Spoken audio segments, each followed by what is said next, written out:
Hi, everybody. I am pleased to be here with you and just want to offer you a few minutes reflection on the connection between psychosis and law that will illustrate, I hope, the importance of the topics that are being discussed at this really extremely interesting conference. But let me start by asking the question of what constitutes a psychosis? What is the essential nature of the phenomenon that forms the core of these discussions? The American Psychiatric Association's DSM-5-TR, the current version of the DSM, notes that psychotic disorders are defined by abnormalities in one or more of the following five domains: delusions, hallucinations, disorganized thinking or speech, grossly disorganized or abnormal motor behavior, including catatonia, and negative symptoms. So, at their core, psychoses are states of detachment from reality, exemplified by such phenomena as delusional ideas and hallucinatory perceptions, accompanied by problems in thinking and communicating, in regulating behavior, and in interacting with and responding to other people.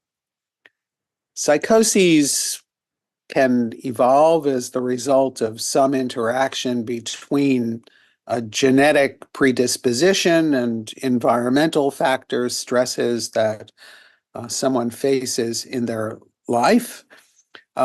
Or they can be precipitated by medical conditions or the consumption of drugs, whether prescribed medications or illicit substances. So that's the essential phenomenon, I would suggest, that we're talking about here. How do psychoses appear in legal contexts? Well, perhaps most obviously when people with psychosis become a danger to themselves, including because they're so disorganized that they're not able to meet their basic needs, or a danger to other people, they may need to be hospitalized even over their objections. And so involuntary commitment of people with mental disorders is perhaps the most commonly discussed nature of example of interaction between psychosis and the law. And in some countries, although not here in the US in general, involuntary hospitalization is limited solely to people with psychosis. The rules here, the statutes here, are typically somewhat broader. In the realm of criminal law, psychosis, particularly if it's marked by delusions, can interfere with a defendant's ability to understand the nature of the charges that are being placed against them and the nature and the purpose of court proceedings, may interfere with their ability to cooperate with an attorney in their own defense, all of those together rendering them incompetent to stand trial, sometimes called unfit to stand trial or incompetent to proceed. And evaluations of competence to stand trial are actually the single most common evaluation performed by mental health professionals for the courts, although they tend to be relatively low visibility as far as the general public is concerned, and can result in the involuntary commitment of the defendant for treatment to restore competence. By far, the vast majority of people found incompetent to stand trial are found that way because they are psychotic. However, although it's much less common, when psychosis and criminal law are mentioned in the same sentence, most people think of the insanity defense, a claim of lack of criminal responsibility for a prohibited act that's almost always based on an assertion that the defendant was psychotic at the time of the crime, and hence unable to know or appreciate the language differs from state to state, the wrongfulness of their action or to control their behavior to conform to the requirements of the law. Less than 1% of all felony cases in this country involve claims of insanity, but I think it's unquestionably the issue that arouses the greatest media attention.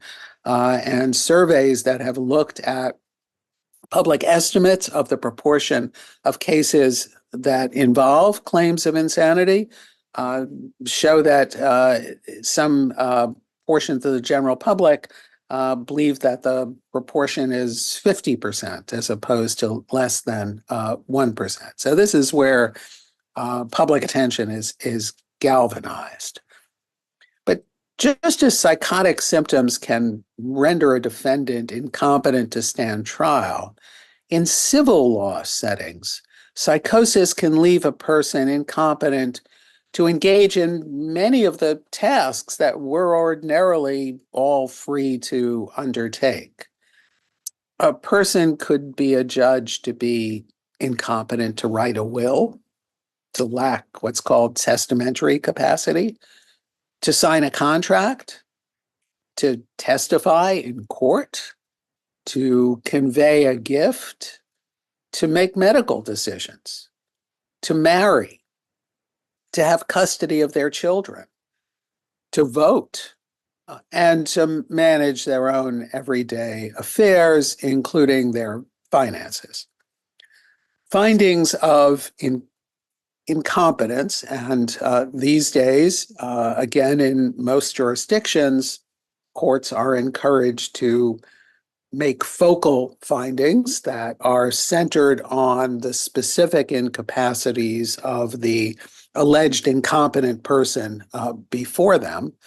But those findings, although often due to psychosis, can also be due to intellectual disability or dementia or other conditions, and result in stripping the usual rights of a citizen from the incapacitated person, and often lead to the appointment of a guardian or conservator. Again, the terms differ across jurisdictions, to carry out the function for them. Such findings will almost always be based on an assessment by a mental health professional that concludes that the alleged incompetent person lacks the capacity to carry out the specific tasks at issue competently. During this conference, you will hear about many of these issues and others.